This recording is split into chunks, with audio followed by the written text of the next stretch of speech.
Welcome everybody to our regular public council meeting for Monday, April 4th, 2022 in the town of Torbay. I'll call our meeting to order. The first thing we need to do, we have a memo here to appoint acting town clerk. Could I get someone to do the motion, please? So moved. You read it out? Just getting to I get a lot it. of, Motion that Norm Snellgrove, Director of Corporate Services, be appointed the acting town clerk for the April 4th, 2022 public council meeting. So moved. Second. moved and seconded. All in favor? Aye. Opposed? Yeah. Carried. Can you do a second as that? Tony seconded. Okay. Still getting a lot of feedback. Wonder why. I'll move this back a little bit, I guess. Away from me. Okay.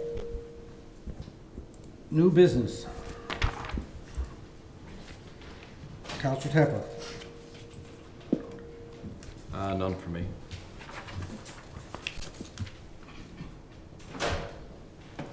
Councilor Pollard. Pass. Councilor Goss. Congratulations. Councilor, or Deputy Mayor. Pass. Councilor Manning. Yeah. And I got a congrats. Yeah, thanks. All right. We didn't have any questions come in for the Q&A. Is there anybody that'd like to get on the first Q&A session? No? Rodney? No? Okay. All righty. Can I get a motion to adopt the agenda as amended, please? So moved. Second. Moved and seconded. All in favor? Aye. Opposed? Carried. All right. We have a set of public council minutes from March 22nd. Can I get a motion to adopt those, please? So moved. Second. Moved and seconded. Any errors or omissions? See none. All in favor? Aye. Opposed? Carried. Thank you. Conflict of interest. I will declare now that the first two motions in the, I think it's the first two, in the corporate services agenda related to canoe procurement, that I will have to step out for those.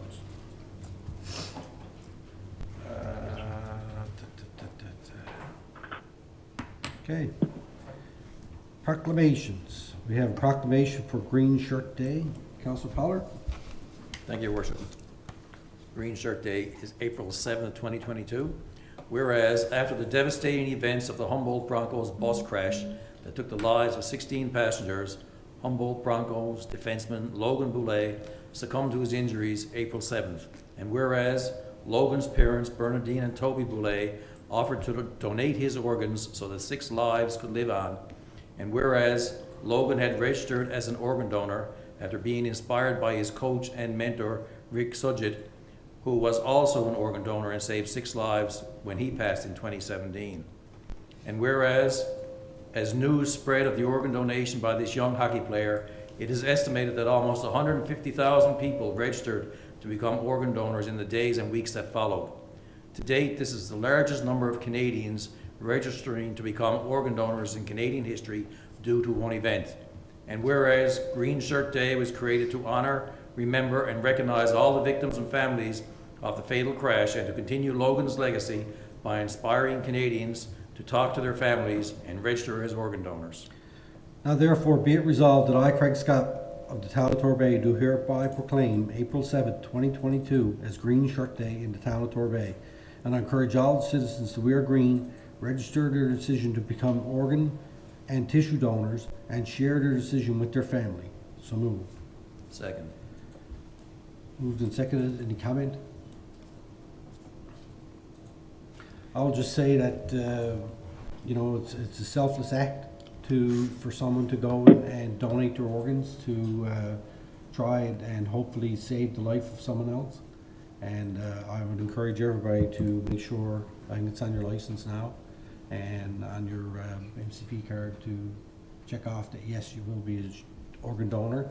And the point about sharing your decision with your family is very important, because I've heard stories of, at the time when the actual moment comes to give that consent, that families are not aware of your wishes, that they may decide not to do it. So it's very important. So, okay, all in favor? Aye. Opposed, carried. After. We don't have any presentations, we don't have any Q&A. Mayor's report, short and sweet this week, I think. So on the 24th, myself and Councillor Manning, CAO, had a HR meeting. On the 27th, on that Sunday, I attended the Folk Arts Council AGM and brought greetings on behalf of the town, and sat down and listened to a lot of things that they have going on. Looks like they're very excited about the upcoming year, and as I guess we all are. And then I popped down to the Torbay 50th Celebration Committee meeting at the Torbay Common. 28th, we had our committee of the whole meeting. The 30th, I filled in on the Public Works and Infrastructure meeting that morning. And also on the 30th, I had myself a meeting with Councillor Manning and CAO. 31st, we had a meeting, myself, Councillor Tapper, CAO, and museum manager, to talk about the History House grand opening. We had a good discussion around that. April 1st, oh my God, I can't believe it's April already.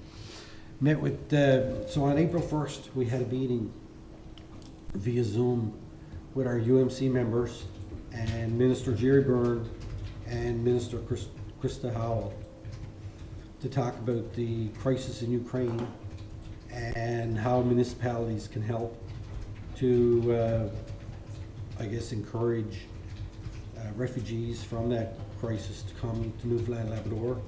And they're looking for municipalities, particularly the larger ones, to try and work to, I guess, provide opportunities and help out where we can to try and help those people as they're fleeing for their lives. So it was a really good discussion.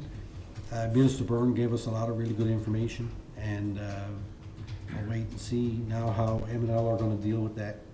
I know that the minister mentioned that he'd like for M&L to take a bit of a leadership role along with the province and the federal government on how we can move that forward. So sure, we'll hear more about that in the coming days, weeks, and months ahead. April 2nd, I attended the public consultation at the History House Museum. It was a really good conversation. We had a great turnout for people to come in and offer their ideas and their opinions about what they would like to see in the History House when it opens, in terms of programming and exhibits and all that stuff. So that was a really good meeting, and myself, I was there. Were you there? I wasn't there. I know Councillor Tapper was there, and Councillor Pollard were in attendance. Usually I am. What? I said I'm usually around. You're but usually Saturday, around. I had to double check. But it was a really good meeting, and it was nice to see people come out and show interest in how that History House is going to be operated. So that is that. Oh, birthdays for April. Just forgot. Do we have any? May, April, yes. Brian Windsor in Infrastructure and Public Works, one of our seasonal employees. Philip Folke, Infrastructure and Public Works, he's our supervisor, right? And Councillor Tony Pollard, 29. Again. Oh, that's the 29. It's the only 29 I'll ever see again. So happy birthday to all you, and happy birthday, Councillor Pollard. You're getting there, Councillor Pollard. Yeah, we won't talk about that. All right. Retiring So that's soon. my mayor's report. Any questions on any of that stuff or comments? No? Could Okay. you remind the public to email you if you need? I will do that. So during the meeting, if anybody has a question that comes up about something that we discussed here tonight and you wanted to pose a question, On our Torbay Talks that's out there now to the public, it says to send them to Don Chaplin, but she's not here tonight. So please send them to apico@torbay.ca, and we will try and answer them best we can during the meeting. Alrighty. Any business arising for the minutes? Nope. All right. Correspondence. We got 2 correspondence here. We got one from a resident with some comments and, I guess, questions around council's decision related to the History House, the governance structure, a few other things. I'm not going to read the whole thing out, but there's a few things in there that I will point out and I guess try and offer some clarification. So, the governance model for the History House was sold to council. I don't know if I quite agree with that terminology, but the board of the History House and Museum, along with the manager, sent me an email on, I guess, back in March, and it was actually included in the council package last meeting, and it was asking us as a council to reconsider the structure of the History House and to also implement a new structure which was proposed by the board and I guess the manager. So throughout that process, once they started talking about it, and I guess I got easiest way to do this now is I received an email from the the chair of the History House board, and because she had seen this in the council package and wanted to offer some insight or clarification to it from the, I guess, the board's perspective. So, you know what, I'll just read it out and that'll just answer the question easier than me. So if town council or the resident who submitted a letter that is on the agenda under correspondence for this evening's council meeting requires any reassurance that the volunteers appointed to serve as the Torbay Museum Incorporated Board of Directors, now the Museum Advisory Board, fully participated in and supported the decision to propose the new governance and delivery model for the Torbay History House Museum, then I, as chairperson of that group, am happy to provide it. So this is from Laura Maynard. The governance and delivery model for the Torbay History House was discussed over a number of emails and meetings, including those taking place after 2 board members, one of whom is the letter writer and resigned because of perceived issues around board of directors liability insurance, with time in between to review and provide feedback. The museum manager helped facilitate the discussion around the issues and the movement towards solutions. It is fair to assume that he discussed the various related issues with other town staff, as is not only reasonable but to be expected in many circumstances. The board group was in full support of the proposed municipal department as a structural change that is mutually beneficial to the operations of the town and to the sustainability of the Torbay History House and Museum as its institution, and to changing from a board governance model to a museum advisory model. This decision was reinforced during our meeting at the Torbay History House and Museum on February 22nd, 2022, when all of our members were in attendance and agreed that I would accompany the museum manager to a meeting of the Committee of the Whole, which took place on March 15, 2022, to propose the changes. Feel free to read this email message during the public meeting or other communications if it is helpful to clarify matters. I'm also willing to participate in further discussion or in a meeting in the interest of advising any misinformation or mistaken impression. Sincerely, Laura Maynard, Chair, History House and Museum Municipal Advisory Committee. And Laura's here. Thank you for providing me that. That is it's basically the same thing I was going to say, but I think I appreciate the fact that it's coming from you and reinforces the fact that of the steps that we took were necessary in order for the museum to have an opportunity to succeed. And I guess there's another issue here around the budget, and we discussed that. And the budget allocation for the History House Museum has not changed. It's still the same as what it was when council adopted the budget. There has been, if we changed our budget, we would have to go back to municipal affairs, right? And get it approved again. So we haven't had to do that. And there's a mention here about the manager being hired to by the board. The manager was hired as an employee of the town from the beginning. The intention was to, once the board of management was put in place, that all will be transferred to the board. However, that management agreement and lease agreement was never executed, so nothing has changed in terms of that employee status with the town. And now, that budget that was allocated for the History House Museum will be allocated under that department that's gonna operate the History House Museum. So I mean, I couldn't be any clearer than that. Am I right on that? Okay, thank you. All right, so, you know, I hope that answers those questions and provides some clarity. And we'll move on from that. So we have another correspondence here. Does anybody have any comment or question on that, by the way? No? Okay. Municipal and provincial affairs propose St. John's Regional Urban Regional Plan.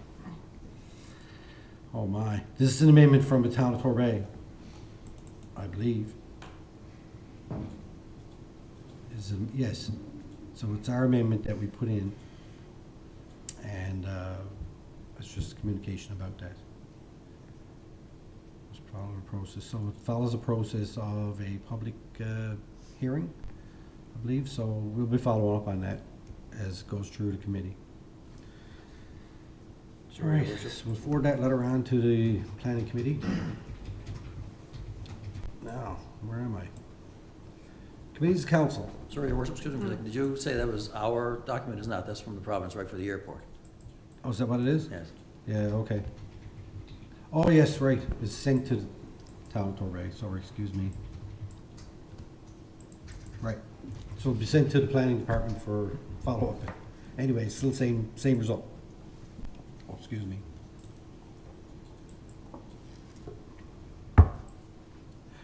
Committee of the Whole report from March 28.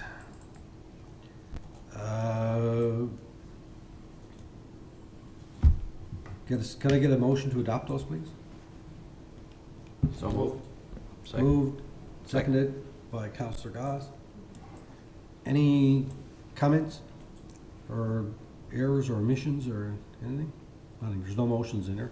I think the Okay. motions that come from that are elsewhere in the package. They are. All right, can I get a motion to adopt those, please? We got the motion, all in favor? Aye. Opposed? Carried, thank you. Planning land use development. Councillor Pollard, you're doing that one? I am, Your Worship, yes. Okay. Thank you. We have a few motions here. The first meeting, we met with the Lions Club in support of a Sign Up for Safety civic numbering program, where the Lions Club is going to partner with the community really to have visible number signs placed in places that emergency vehicles can actually find without having to search around in darkness and during the day, so that there's no confusion as to where houses are. The signs will be $30 each, I think, and they would people just send an email to the Lions Club, and they will get this set up at regular intervals. So they asked us to kind of partner and spread the word and to see if we can't do some promotion for it, and probably a promotion video like the one that Portugal Cove St. Philip's had done. So there's a motion here, a motion to support the Lions Club with establishing a Sign Up for Safety civic numbering program in Torbay as per conditions attached and detailed in the PLUD minutes, and for town staff to explore if the town can prepare a piece of media or video supporting and promoting the program. So moved. Second. Moved and seconded. Comments? I think this is a great program, and our newly elected, or what do I call you? Are you the fire chief-elect until council adopts it? Is that how it works? Yes, okay. Here, and I've heard this when I was at the fire department as liaison lots of times. Comments and you know, advisories and warnings to residents. Make sure that the number on your house is visible, because when those guys are coming in at nighttime to try and help you It's a lot easier if they could see the number from the road, so it's a good initiative. Okay, all in favor? Aye. Opposed? Carried. Amanda? Oh, I'm in favor, sorry. Okay. All righty. Next Carry one- on, sir. Sorry. Next one up, Your Worship, is a small subdivision west of Crow's Lane at Paul Ridgeway Place. There's an application that's been ongoing for some time to build a subdivision off Crow's Lane. There'll be 3 houses in there off the road. Let's go back to the motions report there now. So the committee supports the department's recommendation for conditional approval of a 2-lot residential subdivision and associated construction of a new municipal road, and has forwarded the application to council for decision in accordance with Note 6, Criteria 5.3 of the subdivision engineering guidelines, which grants council the authority to consider a reduced road right-of-way width, as is not possible to obtain a full 20.6 meter right-of-way as normally required at this particular site. Detailed background report and the minutes, et cetera, are attached. So the motion here is to conditionally approve application S 2021-014 for a 2-lot residential subdivision and associated road construction west of Crow's Lane in accordance with attached concept plan, Torbay Development Regulations 2015 to 2025, the subdivision engineering guidelines, more specifically section 5.3, note 6 of the subdivision guidelines, and standards for subdivision development, new road and home construction in the town of Torbay. So moved. Second. Moved and seconded. Comments? Okay, all in favor? Aye. Opposed? Aye. Carried. The next one relates to a motion of the appeal board. On March 18th, 2022, the Regional Appeal Board confirmed council's decision to issue an approval in principle for a 6-lot residential subdivision at the end of Wildberry Lane. The appeal board's order is legally binding. The committee reviewed the appeal board's decision and forwarded on to us now to accept the appeal board decision. So the motion is to accept the Eastern Newfoundland Regional Appeal Board order regarding appeal number 1-006-067-056 as presented. So moved. Second. Moved and seconded. Comments? All in favor? Aye. Aye. Opposed? Carried. Next motion relates to an amendment from rural to residential in the Balding Line area. So as per attached background report and committee meetings, we consider the proposed development at 615, or supposed change, at 615 Balding Line to adopt and proceed with appointment of Stephen Jewitz as independent commissioner and the public hearing process in accordance with the Urban Rural and Planning Act 2000. The committee supports the department's recommendations, and the motion is to adopt the 615 Balding Line amendments, more specifically Municipal Plan Amendment Number 5, 2022, and Development Regulation Amendment Number 9, 2022, and to appoint Stephen as independent commissioner to proceed with the public hearing process in accordance with the requirement of the Urban Rural and Planning Act 2000. So moved. Second. Moved and seconded. Yep, check. Thank you. The next time I come across the name, I'll just say, Stephen, you can fill in. Okay, all right. Any comments? All in favor? Aye. Aye. Opposed? Carried. And motion to accept the 2022 permit listings for the week ended March 31st, 2022 as tabled. So moved. Second. Any questions or comments? All in favor? Aye. Opposed? Aye. Carried. Thank you. So ends my report, Your Worship. All righty. Excellent. Thank you. Is there any questions on any of the other planning report stuff? I didn't do it as eloquently and as complete as I, Deputy Mayor would do, so, it's good. It's about, everybody gotta have their own style, Tony. Admin and HR, Councillor Tapper. Okay, we'll go right into the motion report. Committee met on March 28th. First one, Council Professional Development and Travel Policy. The Director of Human Resources has finalized a revised Council Professional Development and Travel Policy and has forwarded a copy to all members of Council for review. This policy requires and adoption by council. So the motion is, further to motion 171-15, that the town of Torbay adopt a council professional development and travel policy effective April 4th, 2022. So moved. Second. Moved and seconded. Comments, questions? All in favor?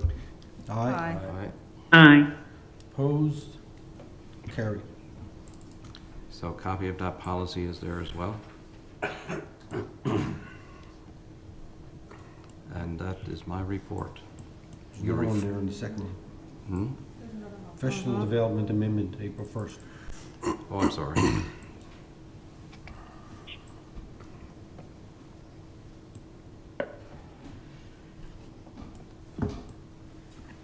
So committee looked at the professional development. Again, there was an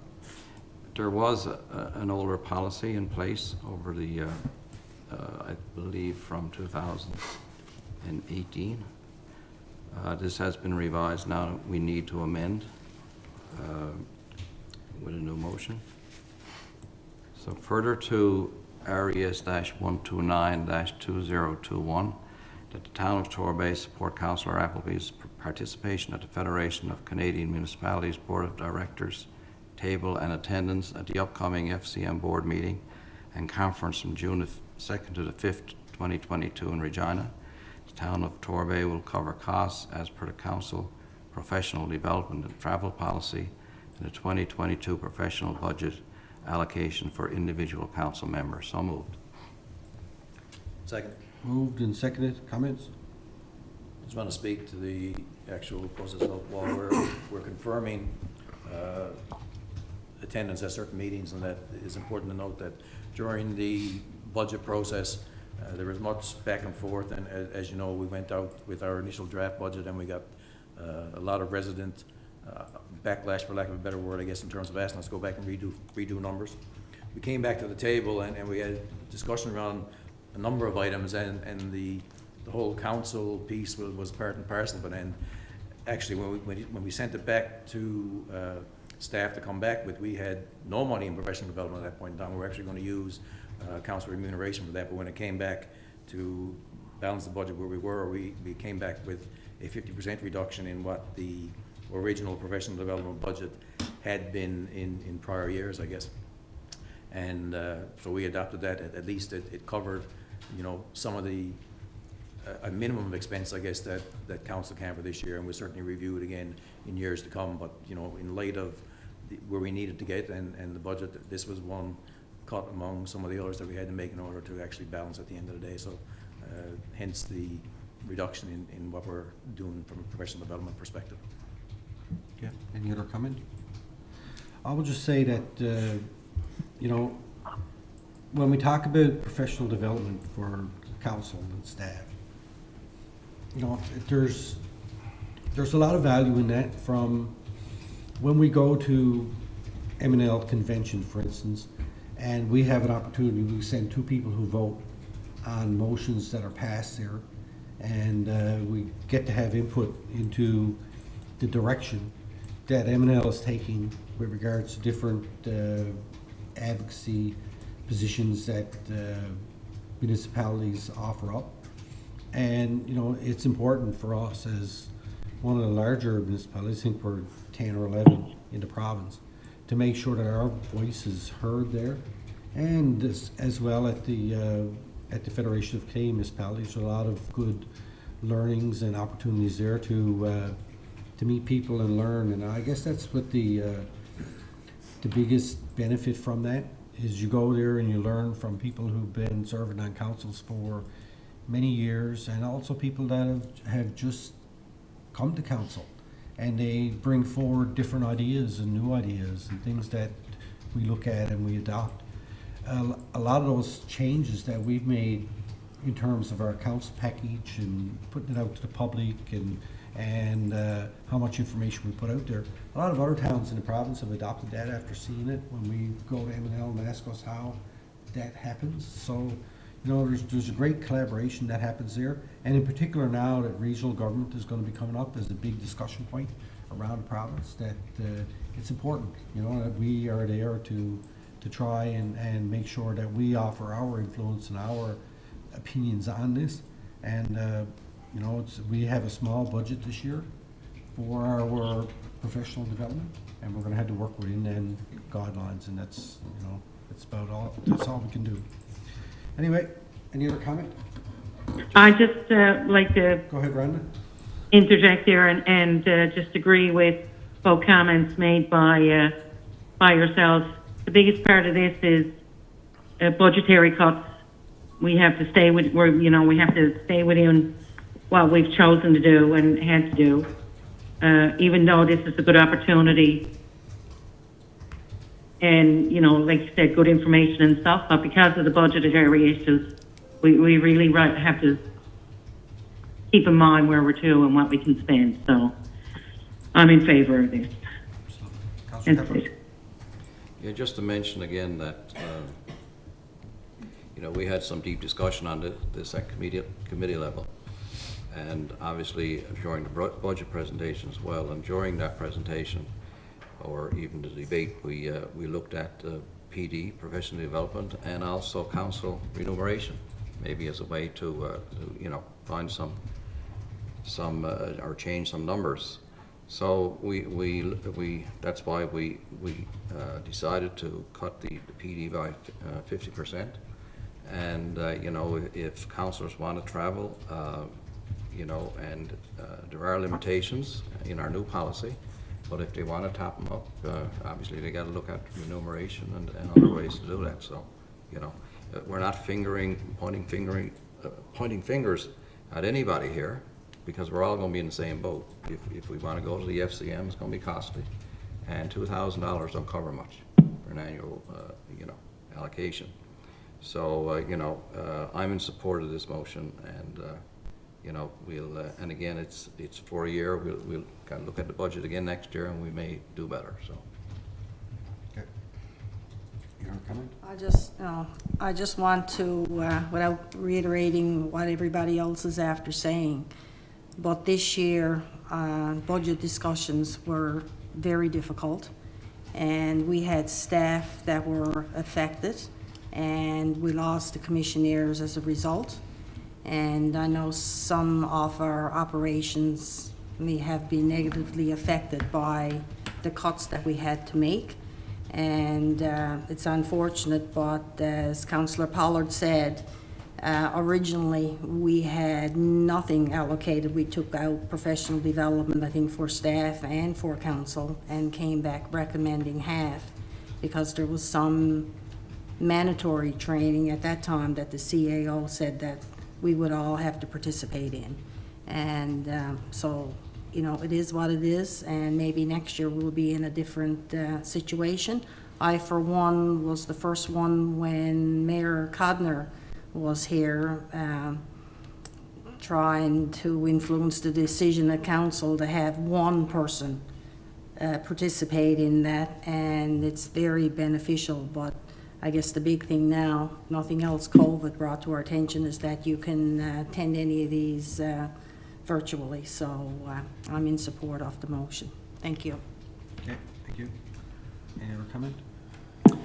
I'll just add, I guess, you know, being in the first term of my council experience, this is something, I guess, that came up from the last round of council that was passed. I think it is it's a pretty important thing when you get to represent your town, and on that level, it's hard that we had to make the decisions that we did make about the budget. That being said, in our meeting the other night, I had said that professional development to me is something that's needed at certain levels, but I would be, again, I'd go on the record saying willing that as far as my professional development goes, I'd be willing to forfeit mine to go towards if that's something that could help initiate this. I think it's a very important cause, even though I realize that we have to cut where we cut. So I just wanted to put that out there. All right, call the question. All in favor? Aye. Opposed? Opposed? Yep. Okay. Councillor Manning, you're in favor? In favor. Thank you. All right, carried.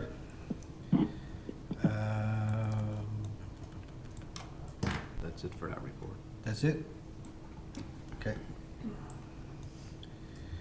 The travel policy is attached. If anybody has a notion to go and read it. Corporate services. Counselor Tapper. Back to you. Okay. There are a number of documents there, thanks to our director. So we'll move right into the committee report, which I will read into the record, and there's a couple of motions as well. Okay, regular payroll for 49 employees for the 2-week period ended March 25th, 2022, totaling $109,20346. For the 2-week period ended March 25th, 2022, invoices in the amount of $603,430 were processed. So we have 8 operating invoices listed, totaling $151,853.78. So I will read those invoices out. Invoice number 168465, GFL Environmental, February garbage contract, $43,185.18. So moved. Seconded. Moved and seconded. All in favor? Are we doing? No. Yeah, I do, Mom. Yeah. Sorry, yes. Go ahead. Yeah. Sorry. Okay, March 11th, 2022, NL Power Consolidated Billing, $16,657.48. February 25th, 2022, NL Power Street Lighting, $19,926.22. Invoice number 151223887, NARL Marketing Limited, Diesel for Depot, $6,912.57. 2022 Budget, Provincial Information and Library Resources Board, 2022 Budgeted Operating Grant, $20,500. March 1st to the 15th, 2022, Receiver General of Canada, March the 1st to 15th, payroll deductions, $39,278.30. Invoice 152812, Tucker Electronics Limited, bases, batteries, and programming for council chambers microphones, $6,083.98. Invoice G412346, Wood Environment and Infrastructure Solutions, wastewater sampling program, $6,310.05. So moved. Seconded. Moved and seconded. Comments, questions? All in favor? Aye. Opposed? Aye. Carried. Okay, there are 8 capital invoices in the amount of $281,471.11. So the invoice number 26159, Alfonso Group Limited, release of holdback leak detection program, $5,118.21. Invoice 202203-001, Borealis Consulting Inc., release of holdback for History House renovations, $52,713.22. Invoice 11568, Hampton Building Systems Inc., snow guards for the Torbay Common, $25,558.75. Invoice 20-117-C1, Interior Specialties 2021 Inc., Progress Payment 1 for acoustic tiles for the Torbay Common, $8,694.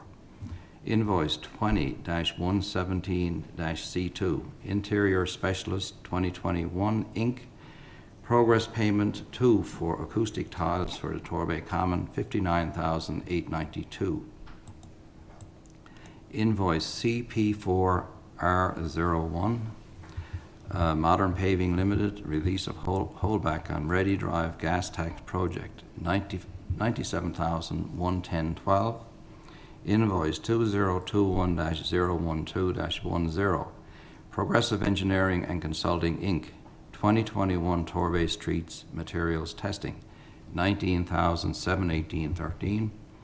And invoice G412198, Wood Environmental and Infrastructure Solutions, Sidewalk Project Engineering, $12,666.68. So moved. Seconded. Moved and seconded. Comments or questions? All in favor? Aye. Aye.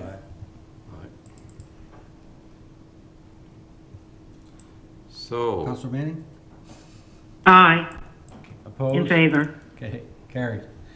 Thank you. so the next document, number 2, is committee motions.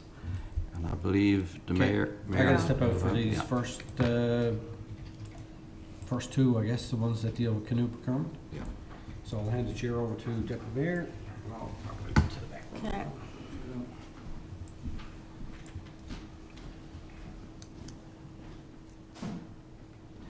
So for the motion number 1, you could refer to documents numbers 9, 10, and 11. So the motion, first motion, the Corporate Services Committee recommends that the town of Torbay become a member of the CANOE, C-A-N-O-E, procurement group. Council approves an authorized signatory to complete and submit the membership form and post notification of the town joining the CANOE procurement group on its website and also on the public procurement portal. So moved. Seconded. Any discussion? Any cost to that? There's not, is there? That's just a, There's no cost to the town to that. All in favor? All right. Opposed? Aye. Carried. Okay, motion number 2. Motion number 2, again, you can refer to the documents. The Corporate Services Committee recommends the utilization of the CANOE procurement program to purchase the pumper truck for the Torbay Volunteer Fire Department. So moved. Seconded. Discussion? can I know the last time this came forward, we didn't get put to the table, we had talked about the reference from the Torbay Volunteer Fire Department as to whether or not this would actually be the proper way to go for the truck, as there was only three suppliers, I think they said, and would be more expensive than if they actually went out on tender or somewhere else, because the 3 suppliers are actually in the States. And I know that usually the trucks require some work and conversation back and forth in terms of, chassis and the upfit part of the truck itself. So I'm just wondering if that had been taken into consideration, and if so, I have no problem with exploring CANOE to see if it's there, but if we can put a friendly amendment there to, have it as one of the choices rather than the only choice. I don't want to box ourselves into having to choose something that exists under the CANOE procurement program if it's not the best fit, so I don't know. When we spoke to Tim Elms on CANOE, Yeah. he told us that we can go out and get the pricing under CANOE, and if we don't like it, we always have the option of walking away and going back to our traditional procurement method. Okay, should we adjust the motion to say that rather, because this recommends the utilization of CANOE to purchase the pumper truck? I'm fine if everyone else is fine to, if it's not the proper solution at the end of the day to move on, but just as long as we're covered off in the motion, that's all.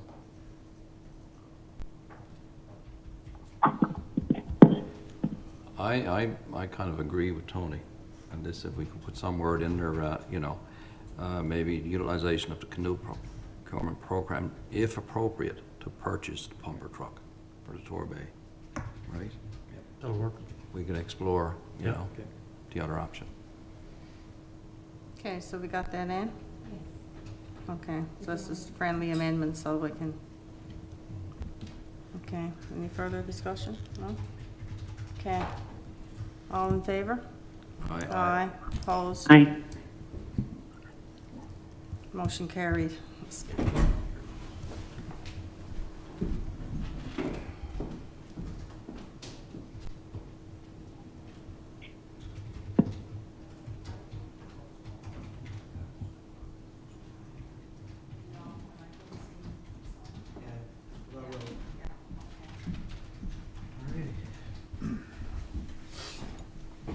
Okay, motion number 3, and you can refer to document number 14.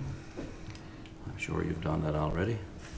The Corporate Services Committee, in accordance with the town's donation policy, recommends a donation of $200 to Team Perry to recognize their participation at the 2022 National U18 Canadian Curling Championships held in Oakville, Ontario from April 30th to May the 8th. So moved. Seconded.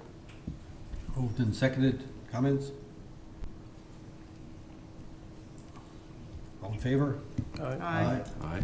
Opposed? Aye. Opposed? Carried. So motion number 4, there are gas tax related items there. You can refer to, there's several documents, numbers 16, 17, 18, 19, 20, and 21. But I will read this out. Is it appropriate to deal with these all at once or individually? Ann? Norm? They were all budgeted in the budget. I will be submitting individual CIPs for each of them if approved, so that if a project doesn't get approved, all the rest of them can still go ahead. But I think you could approve them all at once. Okay.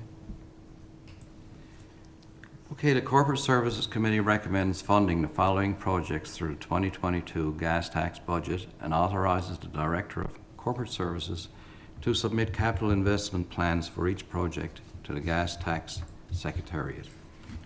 So the Coppertop Place lift station, estimated attached from XLIM for the pump, $5,990.96 plus HST. Budget estimate $5,000, expenditure exceeds budget by $1,248. The junior softball field dugout roofs installation.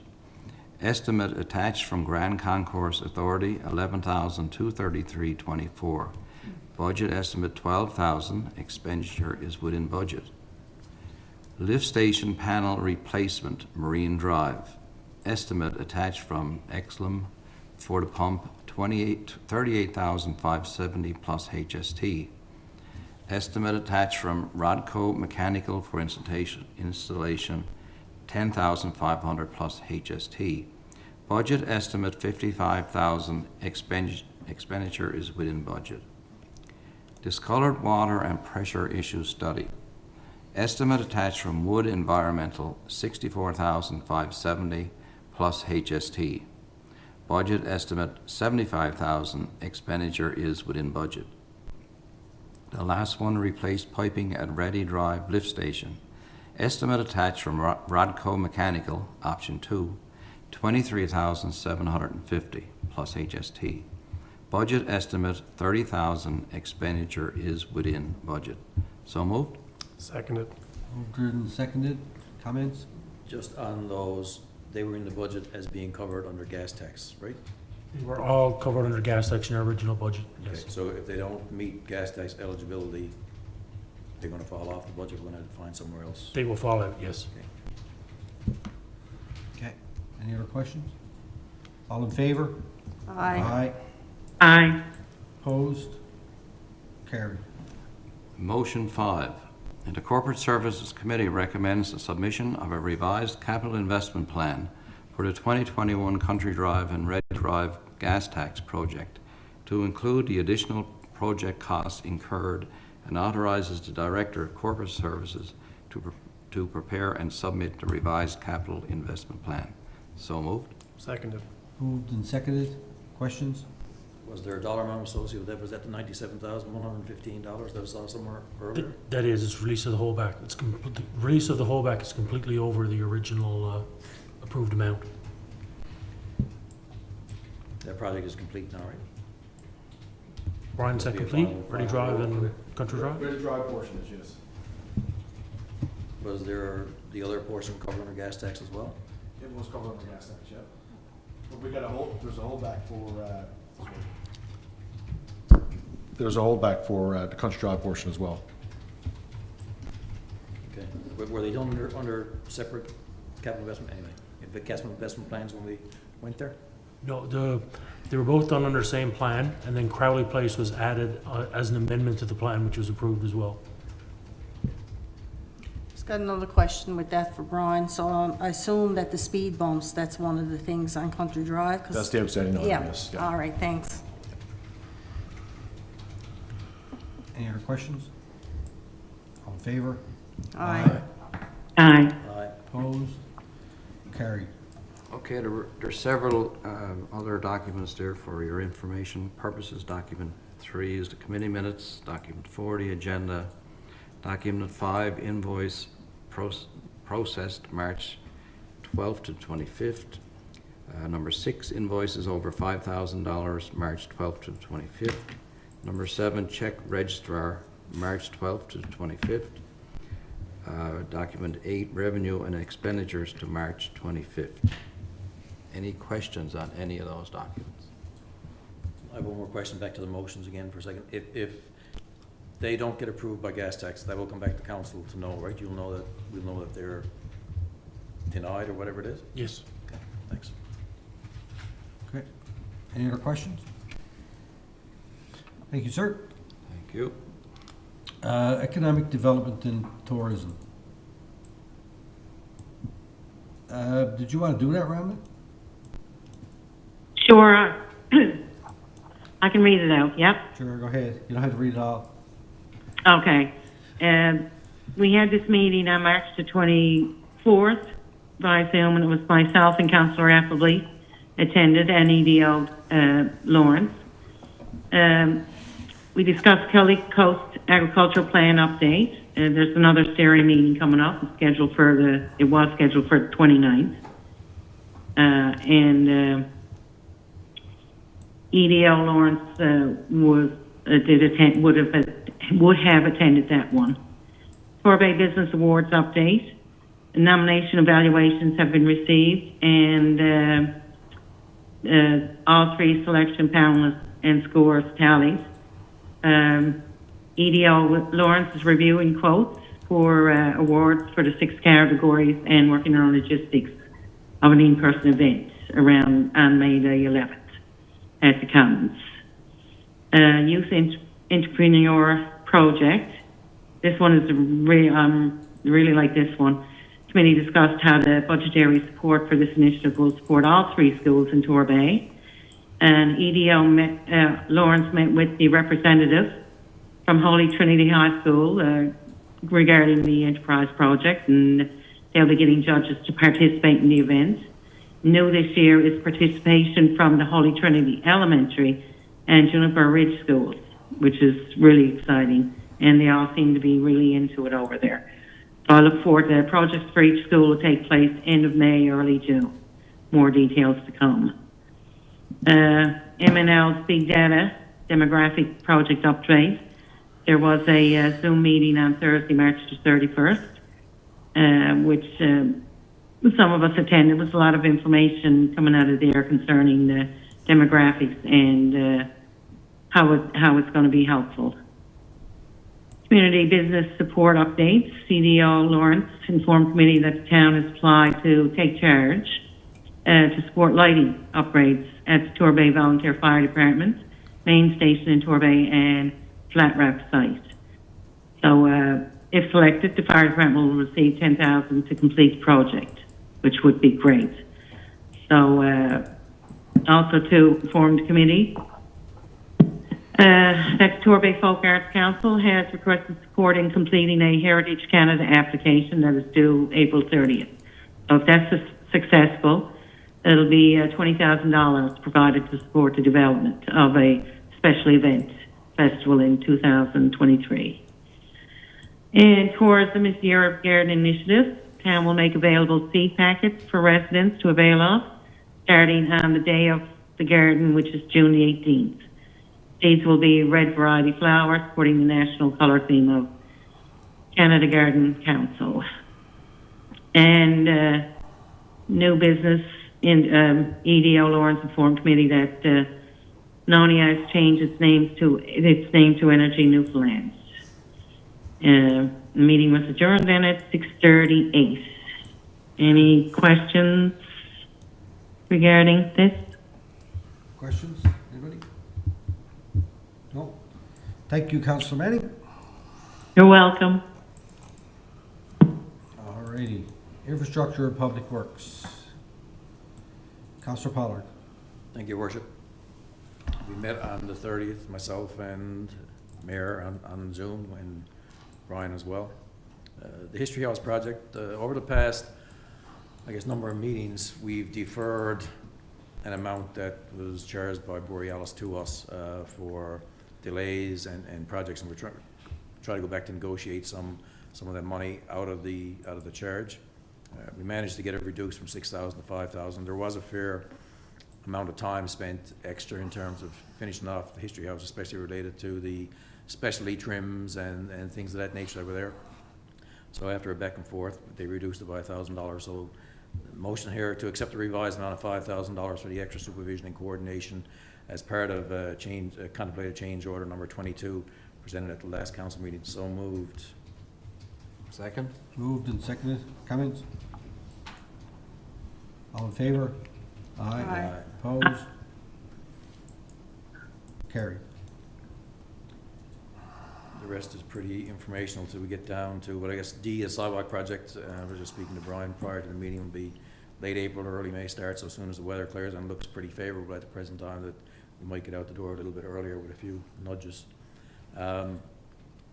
The wastewater testing requirements, there's a report there from Wood dated the 9th of March 2022. I think the thing of note in that, and is in draft form, so we still have to review it, still has to be presented, is that there is some question as to our capability to meet transitional requirements. And if that is actually the fact, then we got some other decisions and discussions to be had with our federal counterparts and things of that nature, because our time has run out on the compliance side of things for that.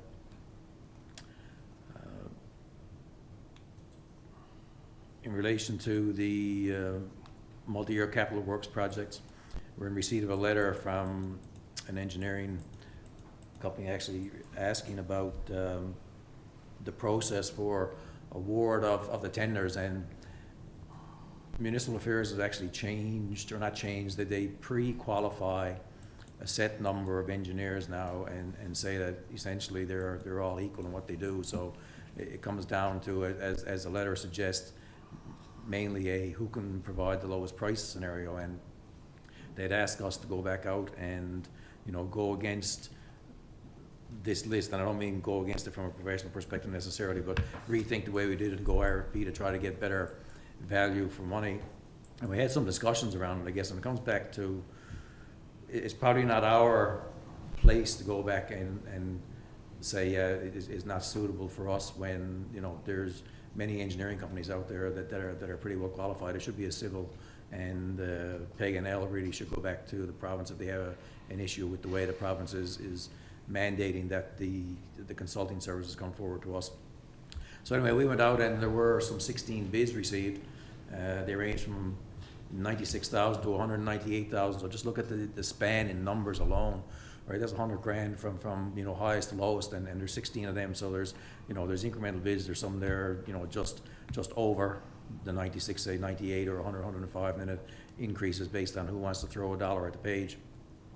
So after some discussion, we said that all things being equal, we're going to go with the lowest bid. So a motion here to award the stormwater mitigation project number 17, multi-year capital works 2022-00067 for consulting and engineering work to Aquathuna Drafting and Consulting Company Limited in the amount of $96,287.35, HST included. So moved. Moved. Second? Seconded. Comments, questions? All in favor? Aye.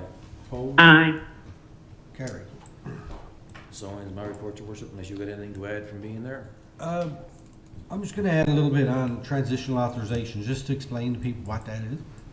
So, back when these wastewater regulations were first introduced back in, I guess, 2015, maybe 2013, there was a period of time that every municipality in the country had to submit this thing called a transitional authorization. What it was is that you submitted samples from your outfall. They had to be analyzed, and then you could apply to fit within a time frame of 2020, 2030, or 2040 to have your wastewater solution implemented. Basically, that's what transitional authorization means. The legislation was rolled out so badly that only one municipality in Newfoundland, Labrador, out of 200 and some odd or whatever probably that has wastewater systems, missed the deadline for transitional authorization. So at M&L, we started and it wasn't just M&L, it was municipalities from around the province. We started a campaign to ask the federal government to reopen the legislation to allow communities to apply for transitional authorization. And we were successful. I remember it was probably 3 years ago, we had that big meeting out to the Holiday Inn, and all 7 of the Liberal MPs were present and listened to what we had to say about this. And this is billions of dollars worth of infrastructure that needs to be installed, and towns just don't have the money to do it. So the federal government agreed to reopen that legislation, and that was very significant because they never agreed to reopen legislation ever. And this is probably one of the first times that they've done it. So the situation that we find ourselves in now is that they look at the composition of what goes out the pipe, and it has to meet certain regulations within the framework of the legislation.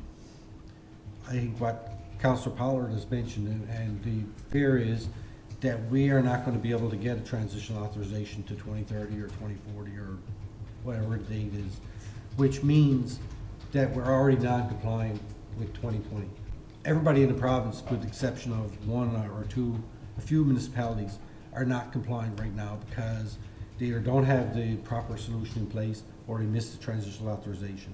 So this is a really big deal, and something that we've been working on for years, certainly here at the town, and many towns across the province. So, you know, it's a big price tag attached to that. There's a legal component that the person whose name is on the sewer outfall or the sewer system is legally responsible to have that done.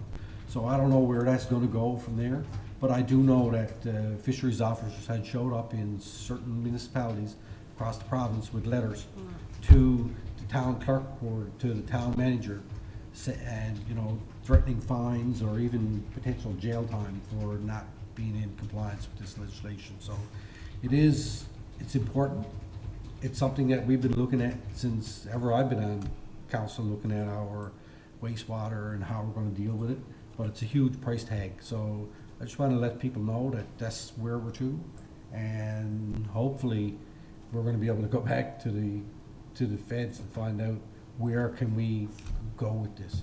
Because you know, if we don't have funds to do it, you know, what are they going to do?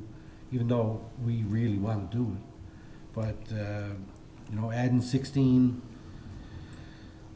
million for a capital project and then probably a couple $100,000 a year in operating expenses is not something that you take lightly. So I just wanted to just add that little bit there, Tony, to kind of frame it out for the residents if they so choose. If they have any questions, they can contact Brian in the Department of Public Works, and he'll explain it all to them.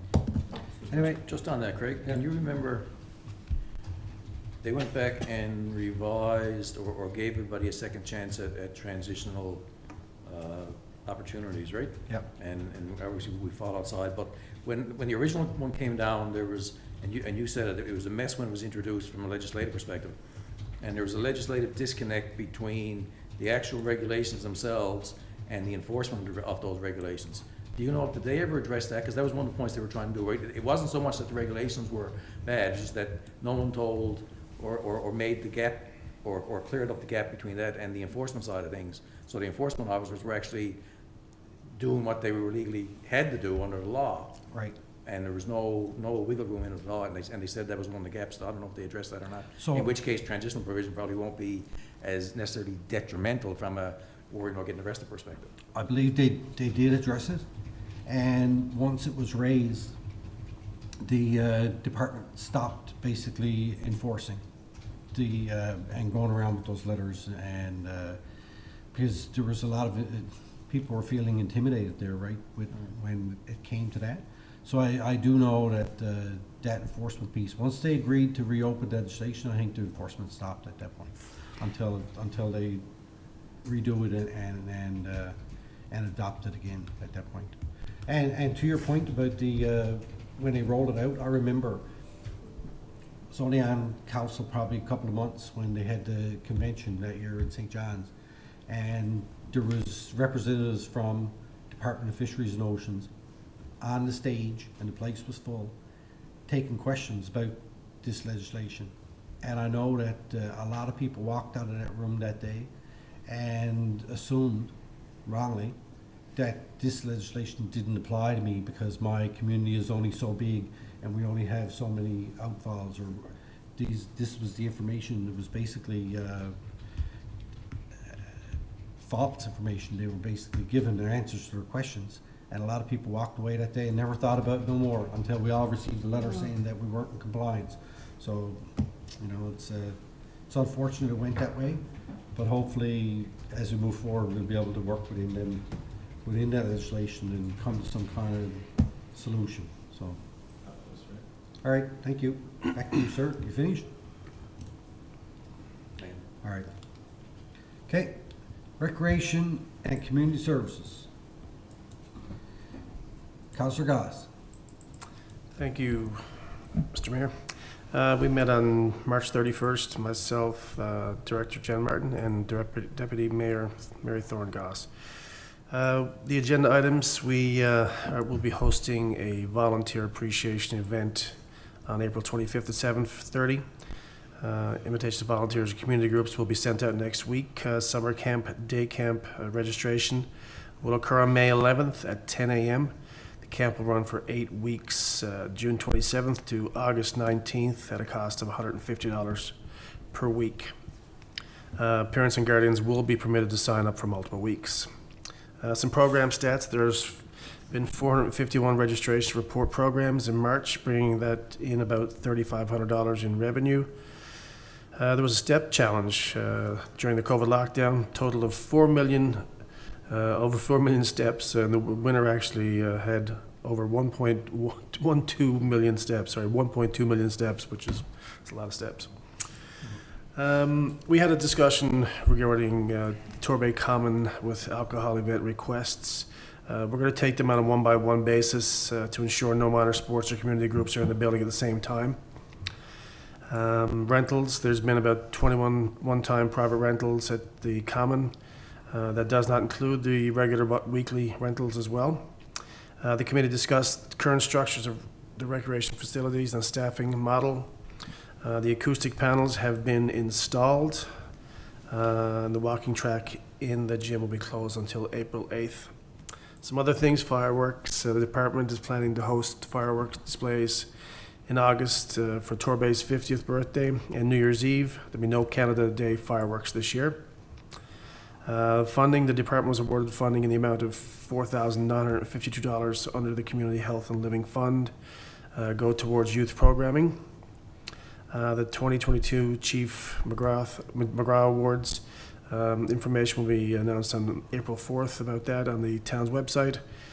And the signage project, the committee discussed signage project status at the committee chair's request. The director will provide a timeline of the project date since September 2021. That's it for my report. All right, questions? All right, thank you very much. Liaison committees. Atlantic Mayor's Congress planning is underway. CAO has been speaking with the CEO of Atlantic Mayors about our upcoming event here in May 27 and 28. History House Museum. Councillor Tapper. Yes, this is a report from the History House manager. Municipal operations, the installation of core museum infrastructure continues, and a draft exhibits interpretive plan is nearing completion. There's a list of items there under that one. Cultural programming, the Torbay Folk Arts Council annual general meeting was held on Sunday, March 27. Members of the Folk Arts Council were invited by the manager to a tour of the History House and brief information session with the exhibit designer on Saturday, April the 2nd, meeting at 1:30. As the mayor indicated previously, that was well attended, and some council members were there as well. It was a great presentation. Archival reference services and operations, the inventory of archival holdings continues and is nearing completion. Torbay Museum Advisory Committee, the MAC met on March 24th to renew the recently adopted committee terms of reference and draft a letter to Mayor and Council requesting the nomination committee meet to select and approve MAC members for the 2022-24 term. So there's a list of in progress and complete grants there as well.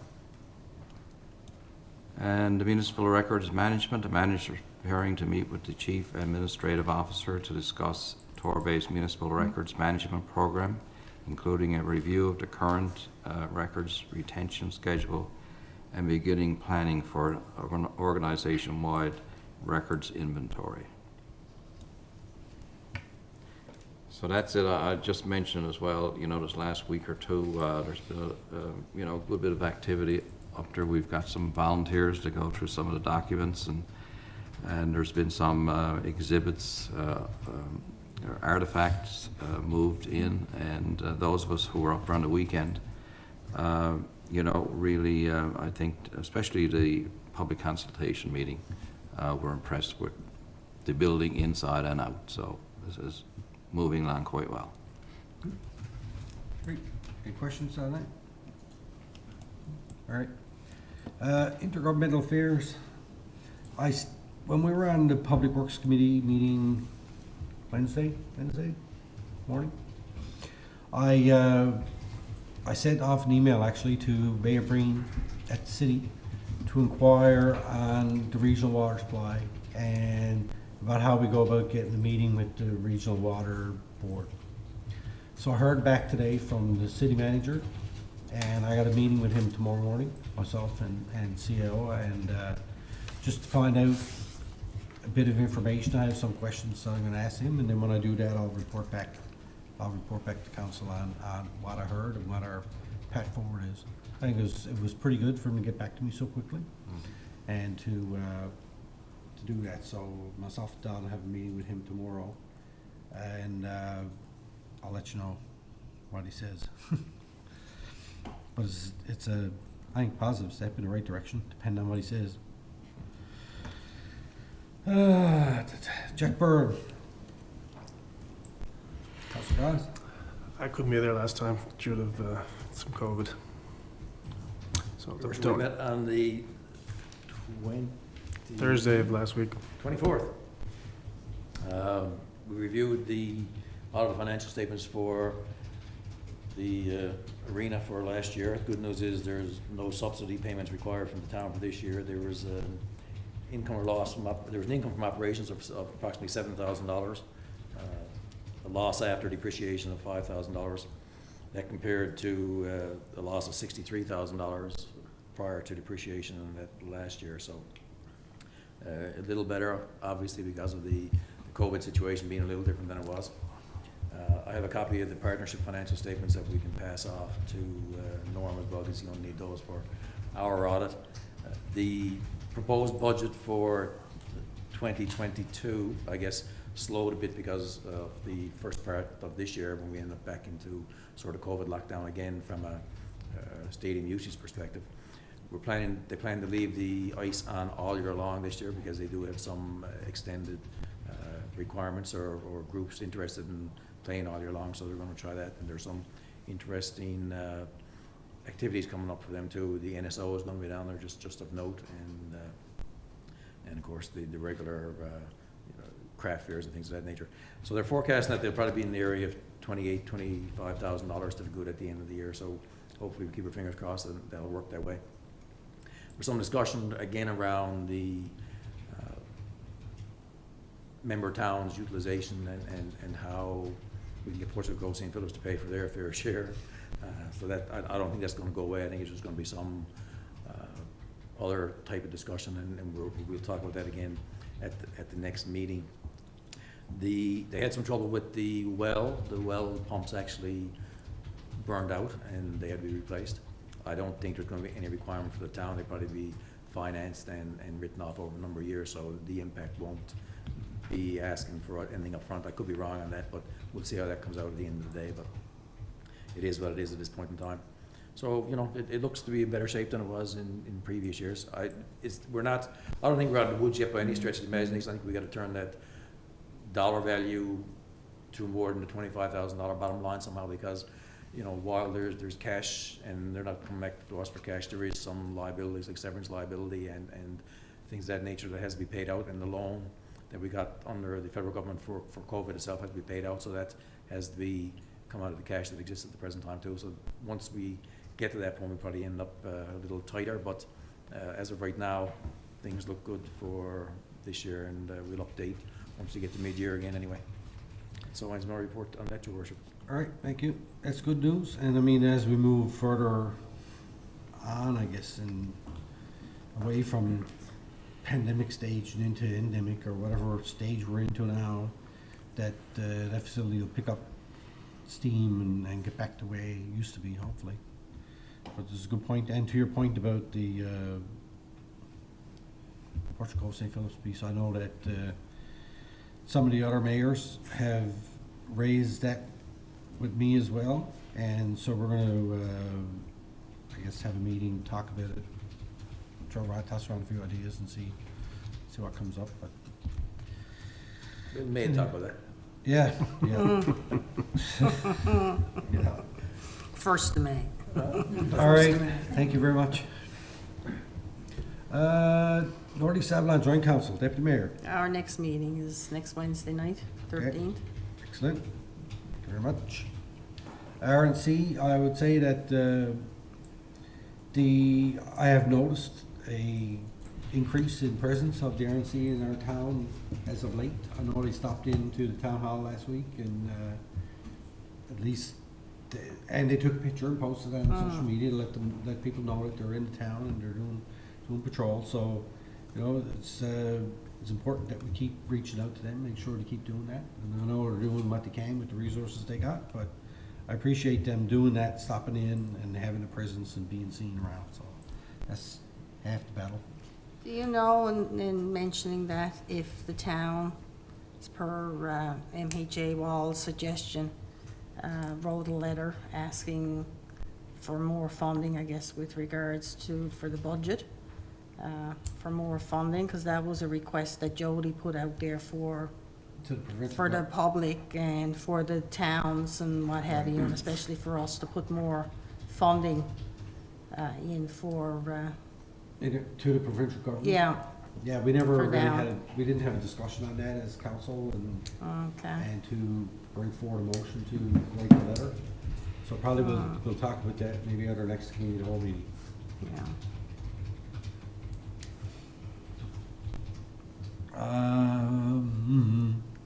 Okay, Torbay Volunteer Fire Department. Councillor Manning, Yes, I'm here. you have a motion. I have a motion, yes, I do. So I'll read this out now. Okay, Town of Torbay memo, Fire Department appointment of Fire Chief. At the March 28, 2022 meeting of the Torbay Volunteer Fire Department, elections were held for the Fire Chief and Deputy Chief positions. Ponce McGraw was acclaimed as Deputy Chief. A motion of council is required regarding the appointment of Fire Chief Rodney Gadet. Goody. And I may have said that wrong, I apologize. Yeah, it's like Goody. Please, Gotti, is it? Goody. Like Goody Goody. Goody, goody. Sorry. Please see below the proposed motion for council's consideration. The appointment is for the remainder of the current term until the next set of elections slated to be held on October the 10th, 2022.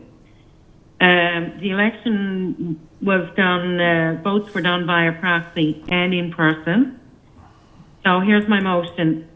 As per section 2.4.1E of the Torbay Volunteer Fire Department Constitution and bylaws, that the Torbay Town Council approve the election of Rodney Gotti as Fire Chief of Torbay Volunteer Fire Department for the period of April the 4th, 2022 to October the 10th, 2022. So moved. Moved. Seconder? Second. Moved and seconded. Comments?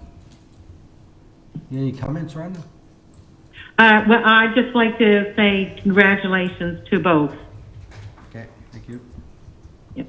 And Rodney, once this is done, I'm going to give you an opportunity to speak, all right? So I won't say too much about you now, but I will say congratulations. And,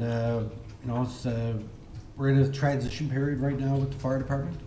And, from my experience in dealing with you over the last number of years when I was liaison, I think that the fire department made a great choice, and I congratulate you on that.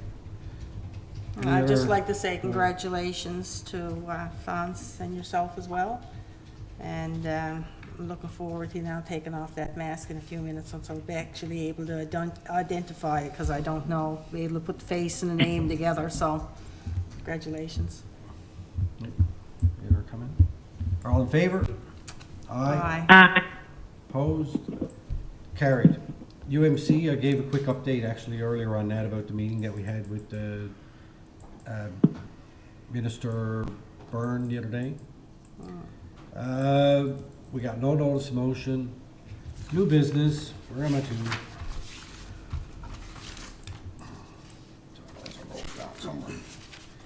All right, here we go. Councillor Tepper pass. Councillor Power pass. Councillor Manning pass. Councillor Goss. Thank you, Mr. Mayor.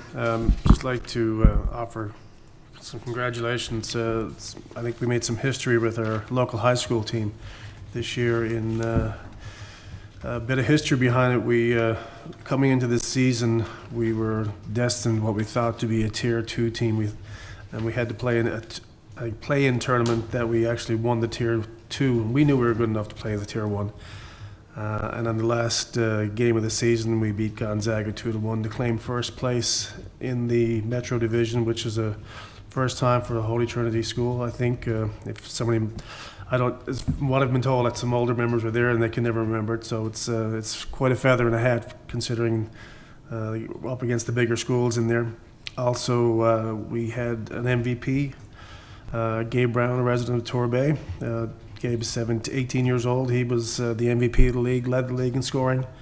And also Warren Goss, who's on our coaching staff and named head coach. He was named Coach of the Year for the league. So for a little smaller school, I should say, that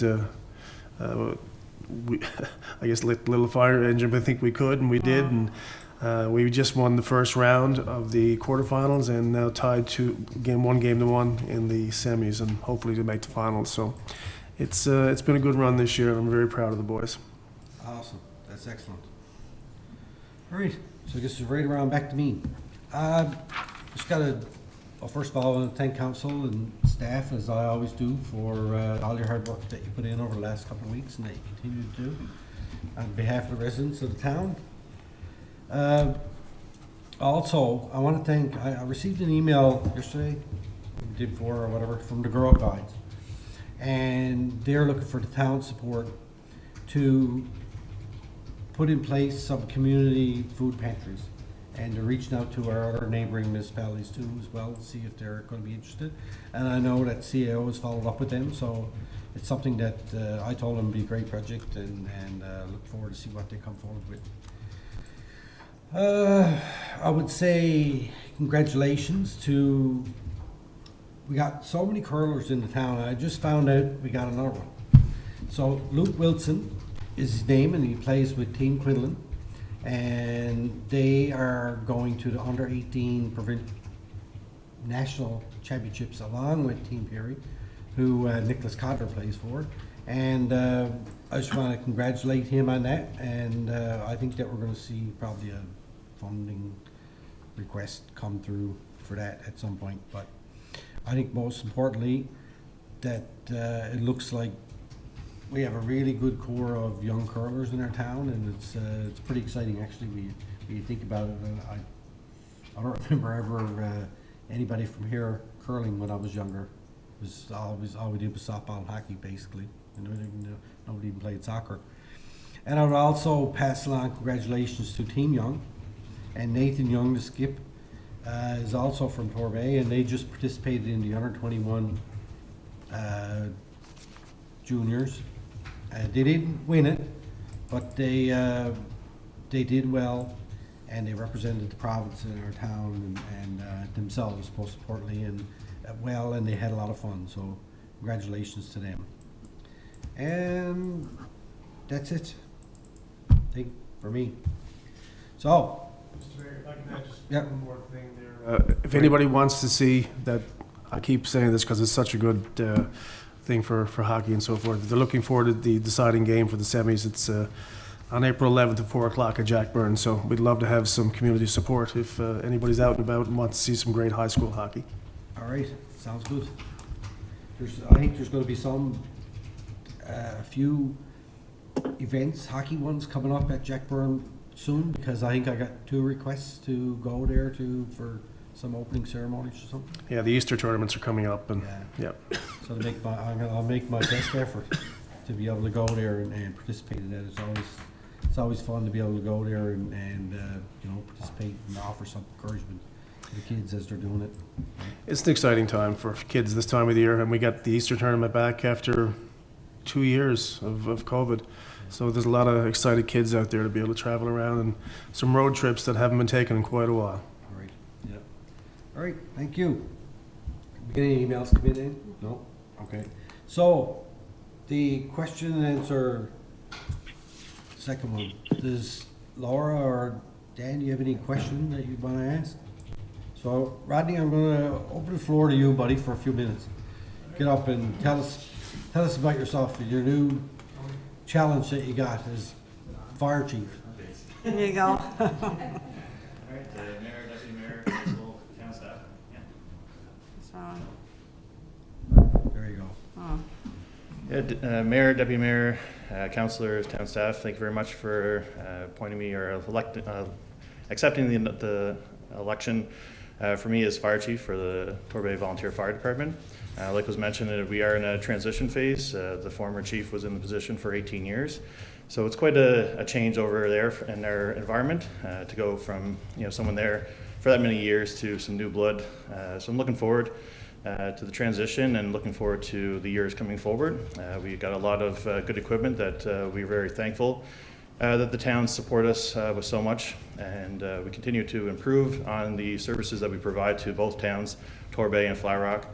With the addition of the annex, the addition of the technical rescue teams that we have on our department. So we continue to build on that. We continue to get more members involved in these technical services to provide more services to our towns, like I said.